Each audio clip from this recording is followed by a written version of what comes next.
Bueno, y gracias por continuar en sintonía con este programa Voz Matutina. El día de hoy estamos muy felices de recibir aquí a una persona con una trayectoria a nivel de educación que todo el mundo conoce, exministro de Educación, también miembro del Comité Político del Partido de la Liberación Dominicana, ha sido también parte siempre de la ADP, está vinculado con todos los sectores que tienen que ver educación y que saben que es uno de los temas que a mí me apasiona y me gusta. El día de hoy estamos sumamente felices de recibir aquí al licenciado Melanio Paredes. Buenos días, Melanio. Buenos días, y pana full tuyo, aunque me zarandee. No, ¿sabes que el cariño? O sea, la gente no entiende. El cariño es esa persona que te va a decir la verdad siempre. Saludos a Edwin, a Carlos y a los amigos de Voz Matutina. ¿No Mira, es así? yo le decía a Melanio, fuera del aire, que de verdad, dentro del, y lo he dicho aquí siempre, en los partidos hay mucha gente buena, hay gente seria, hay gente que se ha comprometido con la sociedad. Y a veces esa imagen la gente no la resalta. Entonces, yo creo que es parte de lo que deben hacer los políticos de buscar eso, buscar resaltar lo bueno, Una no lo malo, trayectoria, una una trayectoria política. A propósito de ese comentario, Edwin, antes que me comiencen a bombardear, Pedro Francisco Bono, el primer sociólogo dominicano, cuando le ofrecieron el gobierno, en los tiempos de restauración, dijo, lo rechazó de manera diplomática, dijo, yo no milito en partidos políticos. En todos los partidos políticos hay gente buena y hay gente abominable. Ya lo decía en el siglo XIX. En esa época. Pedro Francisco Bono. Bueno. Melanio, ¿cómo evaluamos nosotros lo que está sucediendo al interno del PLD? ¿Qué tiene el PLD en estos momentos? ¿Cómo vimos que salió al ruedo ya el expresidente Medina acaba de comenzar a caminar y ha salido en un momento en el que ha tenido que, quizás, se debe reconocer que no han sido las mejores expresiones, al menos lo que ha dicho o lo que se ha recogido en la prensa, las últimas dos declaraciones que ha dado. Han sido muletillas todo el tema de si estábamos de parranda o ahora de que la gente se cansó del bienestar, se tomó fuera del contexto porque el discurso fue mucho más amplio. En el sentido de que el PLD ha estado trabajando, vivito y coleando, es lo que significa, no estaba muerto, como dice la expresión, naturalmente respetó stricto sensu lo que dice la canción, no estaba muerto, estaba de parranda. Ahora me quieren calificar a mí de traductor del presidente, porque yo un poco expliqué esto. Y sobre el bienestar, lo que nosotros no pensábamos como partido, cuando en octubre del año pasado iniciamos nuestro 9º Congreso, que a esta altura iba a haber tanta aprensión con un gobierno que prometió cambios, que debo decir a propósito del discurso del presidente anoche, que hubo mucha promesa de cambio y efectivamente hemos tenido cambio por pipa, pero cambio de opiniones, porque, y más adelante podríamos hablar sobre el discurso del presidente y todo este tema de la reforma fiscal. Respecto al PLD, nosotros hace un año iniciamos un proceso de reorganización partidaria en medio del asedio. Apenas habíamos dejado el poder un mes y medio antes. Estaba el gobierno en las miles del poder, en sus 100 días de gracia que se le da, y naturalmente el PLD era el patito feo. Y aún en medio de eso, iniciamos barriendo hacia adentro. Estábamos contestes que el PLD tenía que apostar a reorganizarse, a transformarse y a reencontrarse con lo mejor de su mejor versión. A propósito de un término que se usa mucho ahora, la mejor versión de mí. O sea, ¿se habían desconectado de esa versión del PLD? Sí, yo pienso que sí. Yo pienso que el largo periodo de gobierno alejó al partido de sus esencias, se abandonó su tradicional disciplina y forma de organización. Y cuando yo hablo de eso, mucha gente como en Monteplata, donde Jenny lo sabrá perfectamente. Y generalmente el poder desgasta y al mismo tiempo genera adhesiones, pero también genera frustraciones y decepciones en mucha gente. Y es natural que después de 16 años consecutivos de gobierno, eso debía acontecer. Nos embarcamos en un proceso autocrítico, de revisión, y conforme con eso hemos cumplido con una agenda hace un año. Esa agenda implicaba elegir nuestras principales autoridades, que estábamos prácticamente descabezadas después de la salida del expresidente Fernández y todos sus seguidores, elegir un nuevo comité político, elegir un comité central en medio de la pandemia. Recuerdo que nosotros en esa primera fase del Congreso, hacia diciembre, teníamos una plenaria de modificación estatutaria y era en el pabellón de voleibol, con el distanciamiento que implicaba el protocolo de seguridad, y vino el decreto presidencial limitando las reuniones bajo techo y tuvimos que cambiar la modalidad de presencial a virtual. Y los compañeros y compañeras votaron con una plataforma que rápidamente nos agenciamos. Es una plataforma que utilizan las universidades y que estaba disponible en el mercado, y logramos que miles de dirigentes del Partido de Liberación Dominicana pudieran votar y sancionar nuestros estatutos. Una vez modificados los estatutos, entonces nos fuimos al proceso de elección de autoridades que terminó en el mes de marzo. ¿Qué ha pasado de junio hasta acá? Que iniciamos el proceso de crecimiento, de reorganización, remoción de los dirigentes de base y crecimiento. Y justamente esa actividad ha sido coronada con las 2 juramentaciones que ha hecho el partido en San Cristóbal, que juramentamos más de 3.000 miembros, y en La Vega el domingo pasado que juramentamos. ¿De dónde salen esos miembros? 900. Esos miembros son el resultado de que tenemos una plataforma, la plataforma SILO le llamamos, que es la Comisión de Implementación de la Línea Organizativa y Electoral. Tú te puedes afiliar en línea, hay una ventana en la plataforma para ello. Y lo otro es que los nuevos aspirantes a presidente del comité de base entonces tienen que completar un mínimo de 15, un máximo de 25, y entonces hemos puesto la mira en jóvenes y mujeres. Y efectivamente, cuando uno ve la foto de La Vega llena de jóvenes, que el PLD no le había permitido su entrada, el PLD estaba represado desde el 2001. Por lo que le dije, abandonamos prácticamente el partido, todo el mundo se fue a gobierno y el PLD no daba entrada masiva como lo está haciendo ahora desde el 2001. En 2 momentos, en el 2012 y en el 2020, se abrió el proceso de afiliación, pero fueron periodos muy cortos y impactados por la dinámica electoral. Pero un proceso sistemático, organizado, promovido desde nuestras propias estructuras de afiliación masiva, se está dando ahora.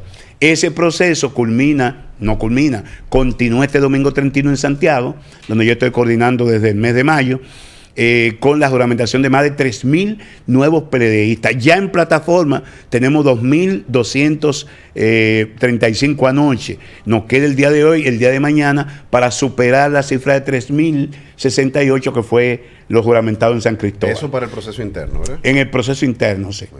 Nada de eso tiene que ver con proselitismo. Eso tiene que ver con reorganización interna. Eso era precisamente, por ahí viene mi pregunta, porque el otro día hablaba el presidente de la Junta Central Electoral de que estamos muy temprano para comenzar la campaña, y me voy a aprovechar y te voy a hacer las dos preguntitas ahí tan. Primero, no están ustedes violando con estos actos eso mismo, porque dice, estamos en campaña, porque ustedes están haciendo campaña de una forma así. Quiero que tú por favor me digas, porque decían, bueno, ya la Fuerza del Pueblo tiene su representante, que era lo que decían, el PRM tiene, pero el PLD no. Entonces, eso ustedes están haciendo ello, pero para buscar quién sería el candidato presidencial. Eso es una parte. Entonces, ¿ustedes están violando la ley o no? Esa es una. Pero lo otro, ahí mismo, tú hablabas de que se están reorganizando. O sea, internamente se habían desconectado. Pero ahora que están como buscando la unidad, vemos que hay ya 4 grupitos que están como cada uno hacia su lado. Estamos de un lado, Francisco Domínguez Brito, de otro lado, Margarita Cedeño, de otro lado está Babel Martínez y otro Maritza. Ahorita que son los que están luchando por la precandidatura. Entonces, como todavía no nos hemos unido como un bizcocho, y ya todo el mundo está como con su parte, bueno, esta va a ser la mía, esta va a ser la mía. ¿Qué tú me puedes decir eso? ¿Cómo se lucha con los egos dentro de los partidos después de haber estado en el poder? ¿Se está violando la ley de partida, la ley electoral? No se está violando. Okay. La Constitución de la República establece el derecho a la libre reunión, a la libre asociación, a reuniones bajo techo.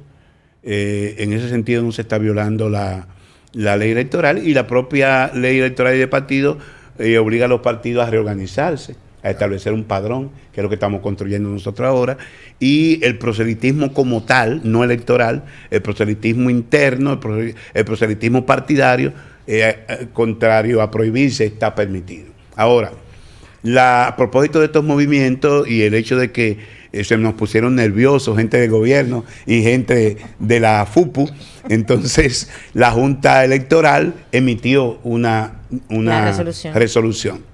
Y nosotros les visitamos hace un par de semanas, porque justamente para el 30, para este sábado, habíamos convenido en convocar al Comité Central y oficializar esas aspiraciones. Nos reunimos con la Junta y la Junta, posterior a esa reunión, emitió entonces otra resolución en la que establece qué se prohíbe y qué se permite. ¿Qué prohíbe taxativamente la Junta Central Electoral amparada en la ley? Y tienen la razón, que se oficialicen precandidaturas a la presidencia. No puede haber precandidatos a la presidencia porque eso claramente en la ley establece que es un año antes de las elecciones. Claro. Nosotros entonces suspendimos la reunión del 30. No vamos a oficiar las precandidaturas. Pero sí hemos dejado en libertad a los compañeros, 2 mujeres, 2 hombres, de continuar sus labores de contacto, reuniones bajo techo, nada de afiche, nada de propaganda, de valla, nada de promoción por radio y televisión. En redes es muy difícil, pero bueno, ni tampoco caravanas ni actos públicos.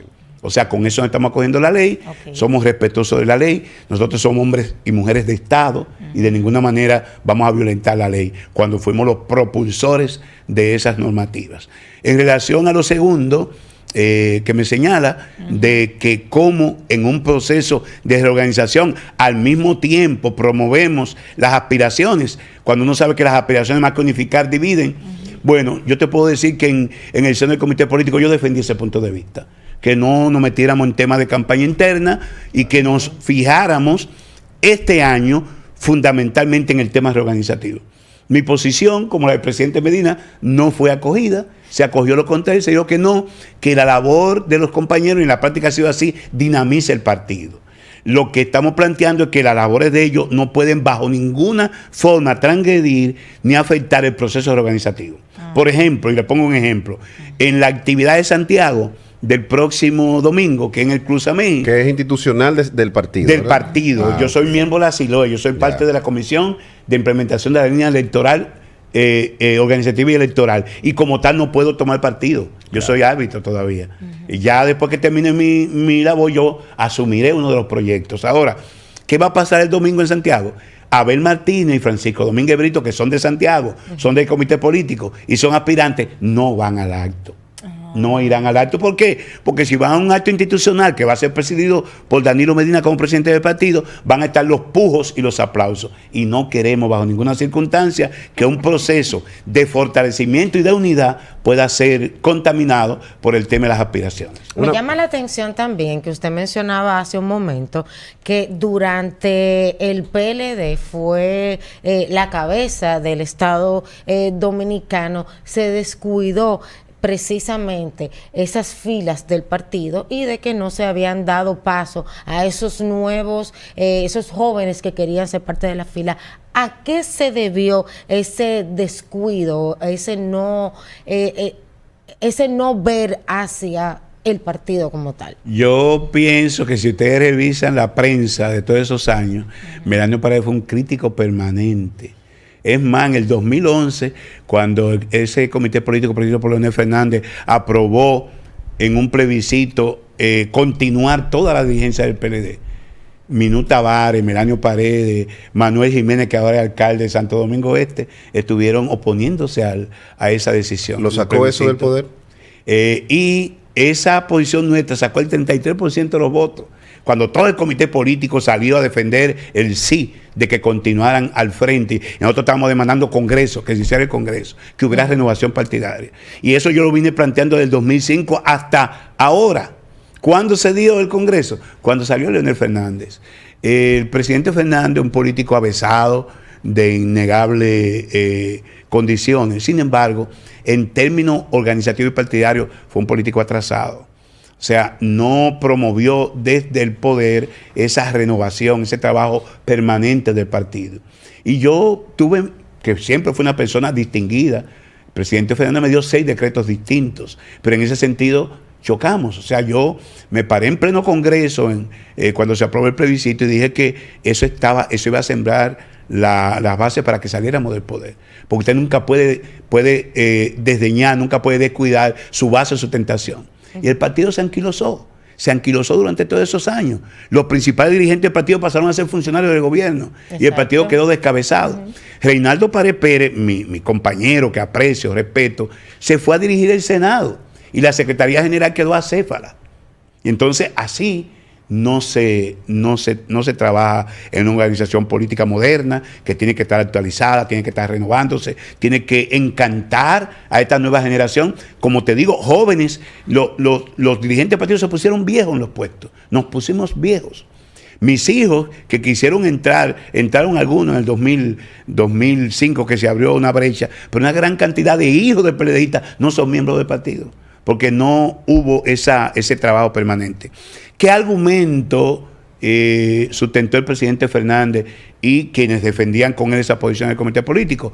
Que las elecciones cada 2 años impedían que los partidos se renovaran y miraran hacia adentro. Y es verdad, desde el año 94, cuando se recortó los 2 años a Balaguer y que permitió el ascenso al poder de Leonel Fernández, cada 2 años teníamos elecciones. Cada 2 años teníamos elecciones. Entonces, cuando no eran elecciones congresuales y municipales, eran entonces elecciones nacionales. Y los partidos, 2 años eran poco tiempo para la campaña. Estábamos en campaña permanente. Entonces, cuando tú estás en campaña permanente, y sobre todo el PLD en el poder, se sentía asediado por la oposición, y si se ponía a competir internamente y a renovar sus cuadros, se entendía que podíamos perder el poder. Finalmente se perdió el poder porque esa división del partido se produjo por ese irrespeto a las normas institucionales partidarias, a que no se hacían los congresos, y entonces se personificó la política. Al no funcionar el partido, todo se personificaba. Leonel, Danilo, Reinaldo, Gonzalo, y así no se puede. Ahora, hay una situación que es real. El PLD perdió el poder. A las causas que se le puedan atribuir, bueno, ya es pasado. Ya lo cierto es que ya tiene más de 1 año que no gobierna. Sin embargo, pareciera que le está haciendo oposición a quien fuera su presidente, a Leonel Fernández. Aparentemente, el candidato a oponerse no es al gobierno. El PLD ahora se opone a las acciones de Leonel Fernández. Desde adentro, desde el PLD, han definido una línea de trabajo con relación a los planteamientos que realiza el expresidente, porque le está vaciando el partido, de alguna manera le está sacando muchos dirigentes. Entonces, por otro lado, tú tienes el gobierno que desafortunadamente para quienes dirigen el PLD ha ido dejando mal parado a la estructura partidaria cada vez que se destapa una situación en la que hay un escándalo envuelto con algún dirigente. Mira, nosotros definimos una agenda bien clara, que hemos cumplido al margen del asedio, de las provocaciones, y por eso estamos hoy en el mejor momento. Apenas a 1 año y meses, 3 meses al poder, el PLD está en su mejor momento. O sea, lo que estamos haciendo nosotros ahora es la realidad. En Santiago, por ejemplo, nosotros vamos a salir en diciembre con 10 direcciones municipales. Están haciendo una reorganización de la estructura. 16 distritos municipales. Vamos a salir con un presidente provincial y con más de 6.500 comités de base activados. Y eso es una realidad que no la puede presentar ningún partido político. El PLD no es caricatura, no vamos a hacer caricatura con aguacates, no vamos a hacer simulación, no vamos a hacer reciclaje, estamos trabajando firmemente en ese propósito. Y el PLD es la fuerza opositora del país. En los primeros 100 días, y dadas las circunstancias de pandemia, no le contestan al gobierno, tienen miedo, no hablan, no. Nosotros guardamos los 100 días. Ahora decíamos, allí donde se apliquen medidas, iniciativas de políticas públicas que puedan afectar a la población dominicana, estaremos de frente respondiendo. Por eso nos opusimos a la reforma fiscal, que más que reforma fiscal era un paquetazo tributario. Porque lo que plantea la ley 1.16 de Estrategia Nacional de Desarrollo, 1.12, es el establecimiento de 3 pactos: el pacto eléctrico, el pacto fiscal y el pacto educativo, de lo cual hay mucha tela por donde cortar. Respecto a la reforma fiscal, hemos dicho, en un momento de contracción de la economía, en un momento de recuperación de la economía, en un momento de crisis mundial de los combustibles. Bueno, ya el presidente dijo que no va. Sí, pero el anuncio lo acogemos como un anuncio sensato, porque esto es un gobierno mediático. El presidente dijo lo que la encuesta le dicen que el pueblo quería escuchar. Pero así como dijo que no va, comete el error de decir que no es necesaria. La reforma fiscal es necesaria. Lo importante es qué orientación, qué enfoque. ¿Es para castigar a la clase media y a los trabajadores? De ninguna manera. Puede ser una reforma fiscal regresiva. Cuando tú pagas ITEVI, tú lo pagas de manera directa a la clase media, el trabajador. Cuando tú pones impuestos selectivos a los alcoholes o a lo que fuera, el empresario sube el precio. Y además hay sectores que hay que proteger también. Que hay que proteger. Claro. La fiscalidad es un instrumento del desarrollo. La fiscalidad apunta a que un gobierno diga: yo apuesto a tales o cuales sectores porque son los que generan riqueza y los que impactan a la sociedad de manera positiva. Yo gravo aquella ganancia onerosa al sector financiero, a lo que con una sola operación de bolsa de valores se engullen miles de millones de dólares. Entonces tú grabas esas actividades onerosas, pero tú promueves con exenciones aquellas actividades productivas que te generen empleo y que derrame al resto de la sociedad. Eso es lo que no quiere enfrentar el gobierno y lo ha pospuesto. Porque como yo dije, este es un gobierno que nos ha brindado riqueza en términos de cambio de opiniones, no de cambio de la realidad. La realidad sigue la misma. Hay un déficit presupuestario del 3% del PIB. Hay un endeudamiento de 60.000 millones de dólares, que es 68% del PIB. Esa realidad hay que cambiarla. Y la única forma de cambiarla es con una reforma fiscal integral que no castigue a los que menos pueden, sino que cargue el peso de la crisis a los que más pueden. En el caso de la parte, bueno, porque es que hay muchas partes con Melanio y eso es lo rico de tener un entrevistado tan maravilloso. Mira, con Melanio tú puedes hablar de todo. Exacto. Entonces, había una parte que me llamaba mucho la atención y decías tú que se está renovando toda la parte interna del PLD. ¿Van a volver los círculos de estudio, que era parte de lo que lo caracterizó al PLD en su momento? ¿Y qué tan difícil ha sido la adaptación de 35 miembros a 45? Porque ponerse de acuerdo ahora es mucho más complicado. Son 45 pareceres que cada uno lo va a ver desde su óptica y desde su lente. Cuéntame esas dos partes. Yo siempre he abogado por la democracia participativa, no la democracia representativa. Y te puedo decir que mi experiencia en ese comité político que voy a tener ahora 2 años, después de la salida del presidente Fernández, entré y fui reafirmado en las elecciones de marzo pasado. Mi experiencia es riquísima. Danilo Medina, que es nuestro principal activo como presidente de la República, no lleva posiciones allí prefabricadas que sean aceptadas, no, allí se discute y se discute a fondo. Y yo he llevado posiciones que son acogidas y he llevado posiciones que sean derrotadas, como lo hace el presidente Medina, lo hace el secretario general Charlie Mariotti. No es rica la discusión. Y yo te puedo decir que en tiempos de Leonel Fernández, entre 2013 y 2017, como estaba el tema de si reelección o no reelección, en 3 años el comité político se reunió 2 veces. Y ahora este comité político se reúne hasta 3 veces en un mes. Bueno, pero le hizo daño. Ahora están todos fuera del campo. No, porque lo que pasa es que ahora se respeta el canon institucional. Ahora hay unas convocatorias ordinarias que son mensuales. Ahora ya tienen el tiempo para hacerlo. Exacto. Y además, allí todo el mundo va, todo el mundo expresa sus ideas. Con anterioridad eran reuniones de acechones. ¿Qué puede estar fraguando el grupo de Danilo para perjudicarme a mí, que soy el presidente del partido? ¿Qué cosa puede estar fraguando el grupo de Leonel para...? Entonces era ese temor y esa falta de confianza. Aniquiló. Eso fue que lo llevó a ustedes a hacer hoy un partido de oposición. Sin embargo, y la parte volviendo de los comités políticos, de los círculos de estudio. No, estamos construyendo el PLD del siglo XXI. Realmente los círculos de estudio son una expresión muy fuerte de la organización partidaria que corresponde a la Guerra Fría. Hoy entendemos que la formación sigue siendo importante. Incluso la ley de financiamiento público de los partidos obliga que un Claro, porcentaje de esos hay un recursos % de eso sean debería dedicados haber. a la formación. Y te puedo decir que la secretaría más dinámica que tenemos en el partido hoy es la Secretaría de Formación Política. Y está estableciendo un programa de formación que va desde conferencias magistrales, tertulias, conferencias por todo el país que lo ha estado haciendo.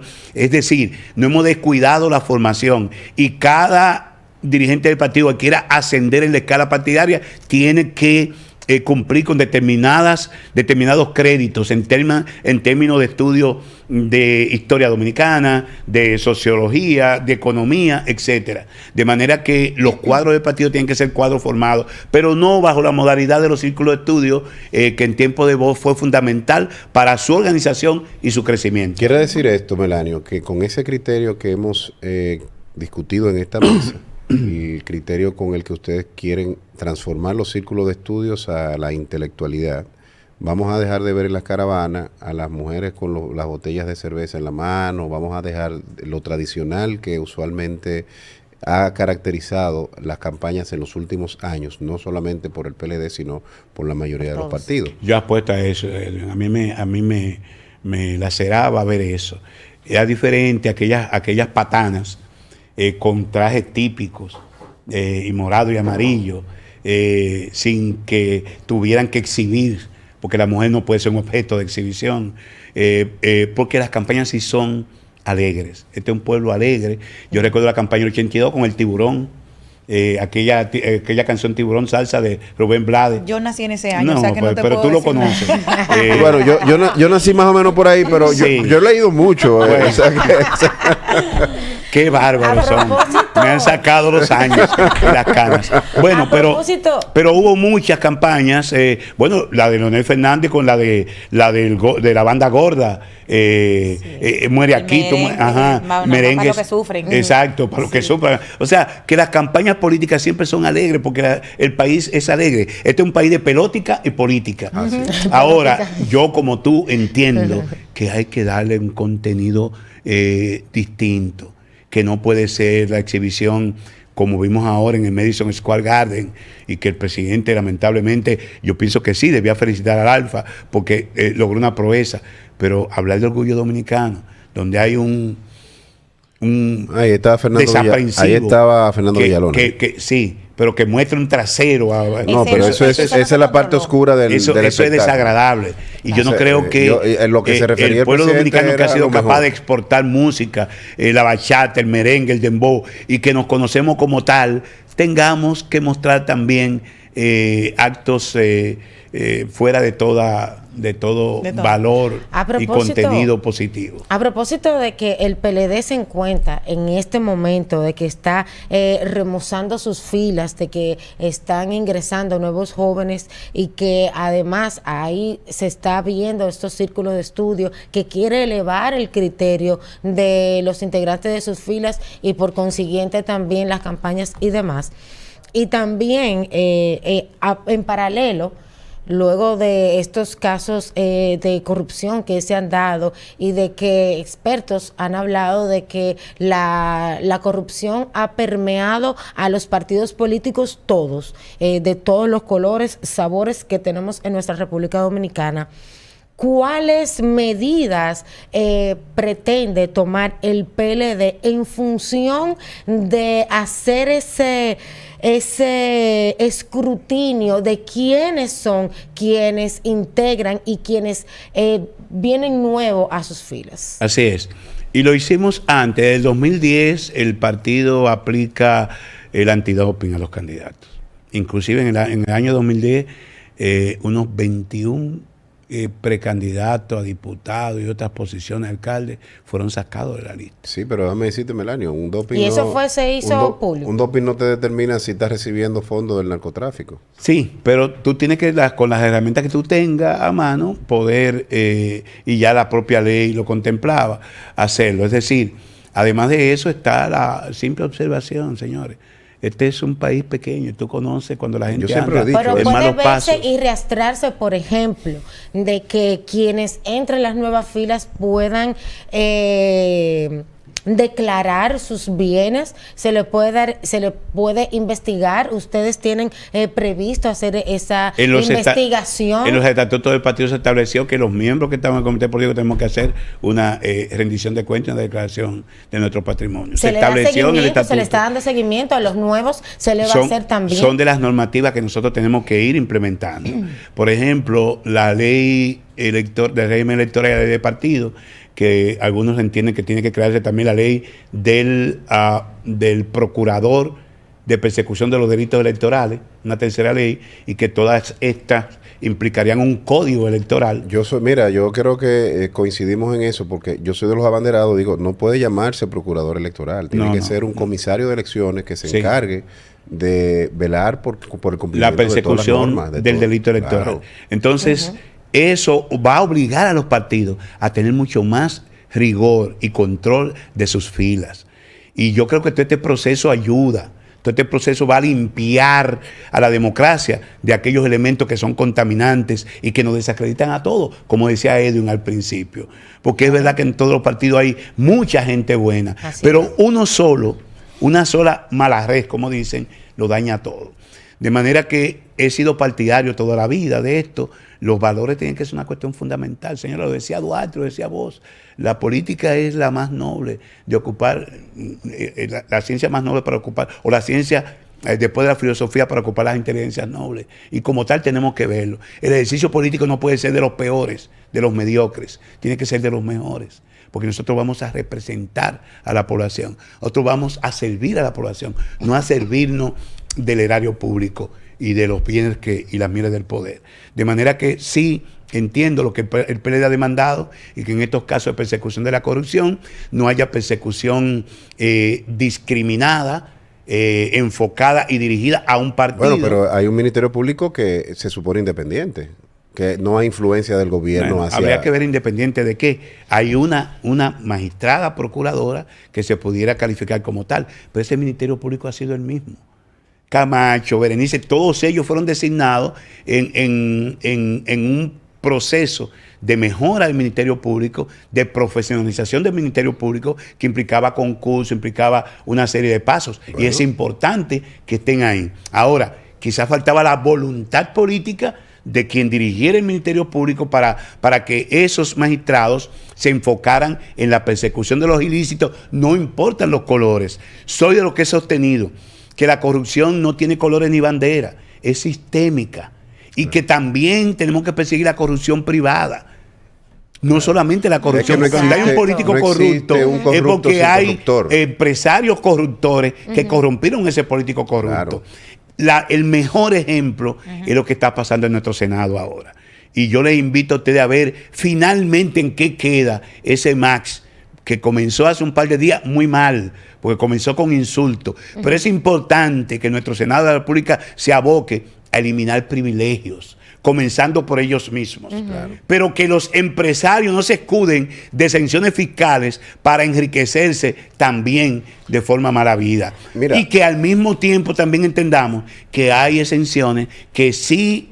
que sí promueven la creación de empleos y que tienen que mantenerse, como es, por ejemplo, las exenciones en zona franca.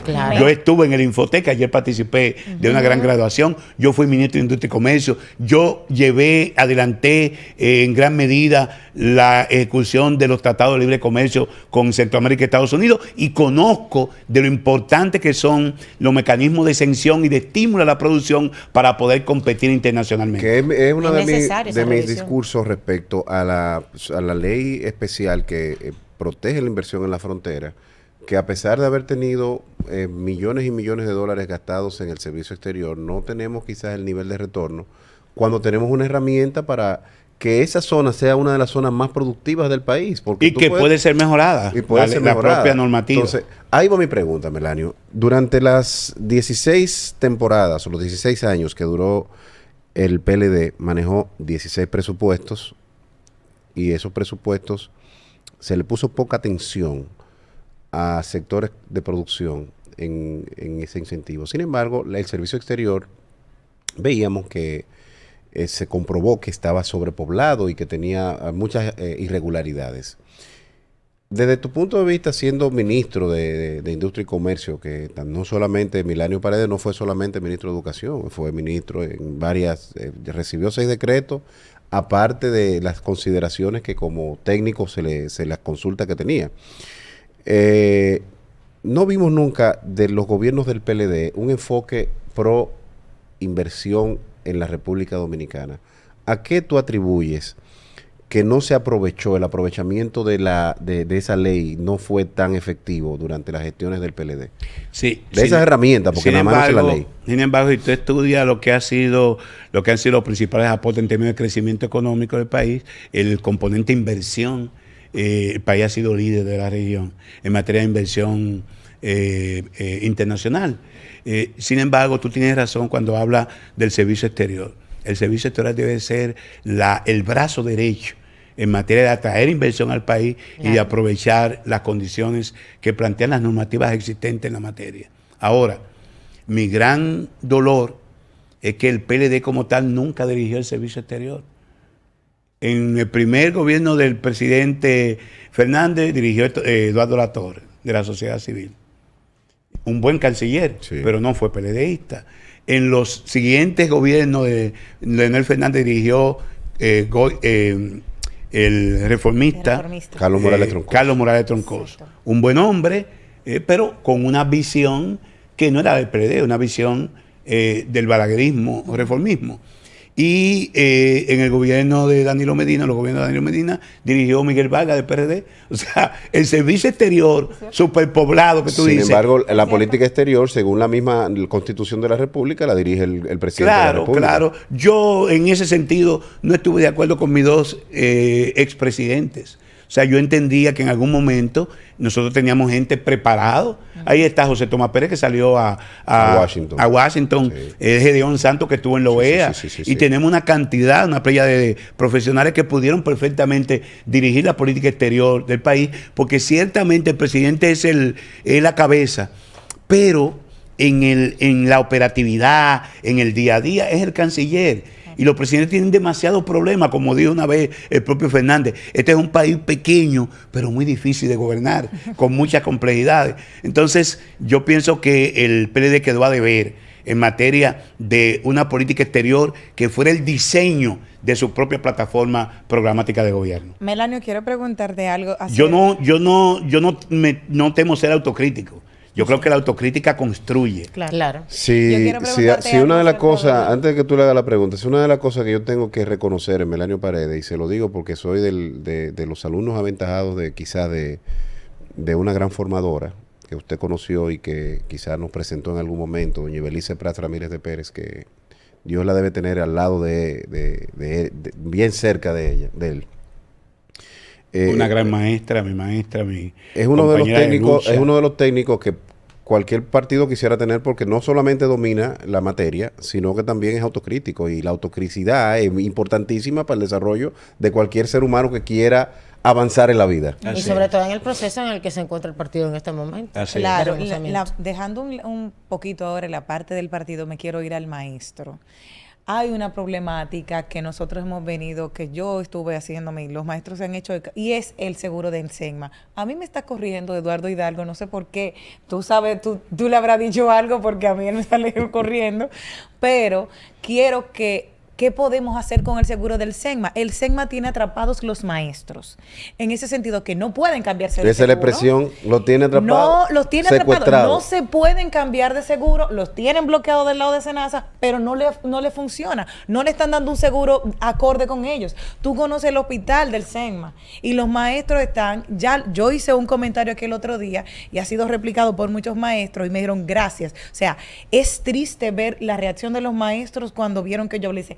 Nosotros nos cansamos de decir, qué bueno que Eduardo está ahí, que es cercano a ti, que pueden darnos alguna respuesta, que los maestros lo están viendo, y ellos ahora se han hecho fan de este programa porque saben que yo no iba a dejar que tú pasaras por aquí sin decirle qué pasa con el sector. He escuchado tus comentarios y tu debilidad con el sector ha sido constante. Sí. Nieta de maestra, hija de maestra, maestra también. Dime, mi amor. Mira, Lo cierto es que el sector educativo tiene que enfrentar desafíos importantes en los próximos años. Y he conversado con Eduardo porque el sindicato tiene que asumir compromisos serios.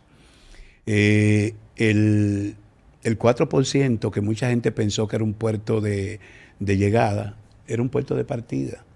Cuando aquí comenzamos a aplicar el 4% de inversión para la educación del Producto Interno Bruto, ya en América Latina el promedio era 4.10. Exacto. Entonces, fue un puerto de salida, no un puerto de llegada. El año que yo no creo en porcentaje, yo creo en necesidades. Perfecto, pero esta es una de las modalidades para obligar a los gobiernos que se niegan a invertir, como fue el caso de los regímenes del doctor Balaguer, invertir en áreas sensitivas e importantes como esta, para poder de alguna manera sortear posibilidades. Ese tema está complicado, porque si sube el PIB, sube de un año a otro desmesuradamente ese 4%, pero si baja como pasó en el 2020, baja desmesuradamente. Y se caen los planes. ¿Y qué ocurre? Hay una nómina de 97,000 docentes que es fija. Se invierten actualmente 12,000 millones en pensiones y jubilaciones, otra carga fija. Hay una carga fija que son los gastos operativos del MINER, que andan por encima de los 20,000 millones. Los gastos operativos, donde están todos los institutos, incluido lo que se invierte para el SEGMA. Yo tuve la felicidad, a mediados de los años 80, ustedes estaban muy pequeños, de crear el seguro médico para maestros. A propósito, siendo Ibelice Prats de Pérez, ministra de Educación, 82, 86. Y me correspondió con ella, con el doctor García Ramírez, que es asesor médico del doctor Jorge Blanco, montar el seguro de los maestros. Y fuimos, yo como representando la ADP, a contratar clínica, hasta Montecristi, la clínica del doctor Cunhal. Y siempre fuimos a los pueblos a contratar la mejor clínica para los maestros, porque los maestros se merecían eso. El maestro está sometido a una presión constante, con 40, 50, 60 niños, todos distintos. Cada niño es distinto del otro. Y son realidades que el maestro tiene que enfrentar y por consiguiente es sujeto de enfermedades profesionales, de presión alta, problemas de articulaciones, problemas emocionales de todo tipo. Y naturalmente un seguro eficiente para el magisterio es fundamental. Tenemos que ir a reformar, hay que reformar la ley de educación 6697, hay que reformar la ley 8701 de seguridad social. El magisterio es beneficiario, como pocos aquí, como la UAS, como la Fuerza Armada, de no estar en el océano Atlántico de la ley de seguridad social. Tiene su propio mecanismo de jubilación, de pensión, la ley 451, y lo que fue la vieja iguala médica del seguro médico para maestros, convertido en una suerte de ARS. Que yo entiendo, el magisterio ha sido exitoso de manera asociativa. Tiene la principal cooperativa del Caribe. Eso sí. Porque es que los maestros contribuyendo, esa cantidad de maestros contribuyendo mensualmente, te tributa una gran cantidad de recursos. Claro. Y lo mismo pasa con el seguro médico. Son 97,000 maestros, ¿verdad? 97,000. La media de los salarios de los maestros ha subido, debe estar por encima de los 20,000 pesos. No, 40. Con una como decíamos, una tanda. Con la jornada extendida, entonces ya eso se duplica. En mi caso, cuando yo salí, se jubilaban los maestros con entre 26 y 28,000 pesos. Y eso hace 10 años. Estamos hablando de una media de 40. Lo que quiero calcular más o menos es con la media del ingreso de por maestro, es más o menos cuánto percibe, porque acuérdate que tienen que percibir cerca del 7% del tema de la ARS. No sé, pero el problema con yo quisiera, maestros, Jenny, más que adelantar juicio, es importante irse a un estudio, hay que hacer un levantamiento, un estadio actuarial, ver qué están recibiendo los docentes en el SEGMA, qué les pueden ofrecer. No, digamos que hay un hospital especializado, digamos que hay que mejorar los servicios, pero hay que establecer un estudio actuarial que diga qué están recibiendo vía SEGMA y qué pudieran recibir con otra opción vía SENASA. Incluso, y una vez se haga esa comparación, yo creo que sí, hay que propugnar por la libre elección. Claro. Usted no puede, y además es un derecho constitucional, no puede haber un monopolio en términos de servicio, usted accede a los servicios. Pero insisto, cuando la ley te obliga a pagarlo. esto tiene que ser el resultado de un estudio, que veamos posibilidades, ingresos, como tú decías, porcentajes, aportes y qué reciben los docentes incluso como trabajadores de la seguridad social. Algunos, mi exdirectora como Anestel Enríquez del Politécnico Santa Ana, bueno, son varios, pero me voy a reunir con ella, me voy a resumir en ella. Varios maestros míos me escribieron, me dijeron, Jenny, sabes que si tú te van a pensionar 2 años antes y tú estás en otro seguro médico, luego de que te sacan de ese seguro médico cuando te pensiona el Estado como maestro, no puedes ingresar al SEGMA porque ellos no te quieren, pero tampoco puedes pagar un seguro full dentro del SEGMA, tampoco te dan los servicios que tú requieres. Entonces es para mí injusto que luego de que los maestros han dado toda la vida no pueden elegir, como tú dices, el libre albedrío. Yo quiero que me atenderme. Ahora mismo el mejor es Senasa. Y tú sabes que fue una base que hizo el PLD. Sí. No lo podemos negar y ni cerrar los ojos. Sí, pero no puede ser que ellos no reciban nada, que ellos no tengan lo mejor y que, bueno, ojalá que Eduardo no me siga corriendo y no me tenga miedo y que venga y que los maestros quieren oírlo. Yo pienso que está interesado, más definido. Uno de esos ejes son los beneficios sociales y las conquistas sociales del magisterio. Hay que defenderla. Claro. Si le vamos a exigir mejor desempeño, tenemos que brindarle mejores condiciones sociales y económicas de existencia. Pero en definitiva, todo tiene que ser el producto. Aquí tiene que darse un proceso profundo de revisión de todo lo que tiene que ver con la seguridad social, porque fíjate el tema de reclamo del 30%, claro, pero eso pudiera llevar a colapsar todo el sistema. Ganancias que se estiman exorbitantes de las AFP. Y entonces tiene que hacerse un estudio aquí en el que se contemplen todas las opciones posibles, sin que condenemos a un sector a estar afiliado a una entidad que no le proporcione Mira cómo yo lo veo, Melania. Las mejores conquistas. Cuando tú tienes que administrar una empresa, tú tienes un presupuesto anual y ese presupuesto anual te dice, bueno, fulano de tal tiene este plan este año y en función de la necesidad de la empresa para nosotros poder desarrollar lo que es este plan, debemos darle más recursos a esto o aquello. Sí. Sin embargo, por eso es mi punto de vista de oponerme a los porcentajes, porque limita en muchos casos. Posiblemente la necesidad del año pasado, con un problema de pandemia en potencia, no era de que se destinara un porcentaje tan alto a la educación, sino más bien hacer una justa inversión en el sector salud. Pero por un tema de la ley hay que cumplir con el 4%. Lo mismo pasa con lo que reclama la justicia, lo mismo pasa con lo que reclama la UAS y demás. ¿Qué ha pensado como políticas públicas lo que ha ido llevando y lo que ha ido evolucionando en esos términos porcentuales de por ley? ¿Qué ha pensado en el caso del PLD respecto a la reorientación del gasto? Porque el presupuesto no puede seguir manejándose por términos porcentuales, sino por necesidades de sectores. Por eso hablaba al principio de la necesidad del pacto fiscal. Y fíjense, señores, lo que el presidente hizo cayó bien, porque la gente lo esperaba. Pero el problema persiste. Y un gobernante... Pero él dijo claramente, Melanio, que es porque realmente en el momento no es el oportuno para hacer nada. Sí, pero también dijo que el problema es de los anteriores. Y eso es, un gobernante no puede seguir echando la culpa a los anteriores. Que quien subió el ITEVI fue los anteriores, que quien hizo esto fueron los anteriores, que el tema del gasto, eso que siempre es plausible, la calidad del gasto, propugnar por la calidad del gasto, hacer economías. Claro. Pero ustedes no, eso es tomar el rábano por las hojas. El problema es estructural, con una presión tributaria de un 14%, que algunos empresarios dicen que ellos pagan 20% y que otros pagan 5%, pero en promedio un 14%, un país no va para ningún lado. Si tomamos los porcentajes que tú dices, educación, salud, Suprema Corte de Justicia, Congreso, la UAS, se subsume esa presión del 14%, que algunos pueden decir que el 15 o el 16%. En definitiva, aquí tiene que producirse un pacto en que se escuche a todos los sectores, que veamos cómo se gasta y en qué se gasta, y que veamos cómo tributamos y quiénes tributan. ¿Está dispuesto el PLD a llevar eso al Consejo Económico y Social? Es que por eso digo que el cambio de opiniones. ¿Qué se dijo al principio? El períncrito del presupuesto dijo, la reforma o paquete tributario va sí o sí porque está contemplado en el presupuesto. El gobierno va a tener que retirar el presupuesto de nuevo. porque está consignada. Ese borrador que se coló y que todos los sectores comenzaron a oponerse, fue un globo de ensayo. Porque eso no lo hace la oposición, eso lo hicieron asesores y técnicos del gobierno.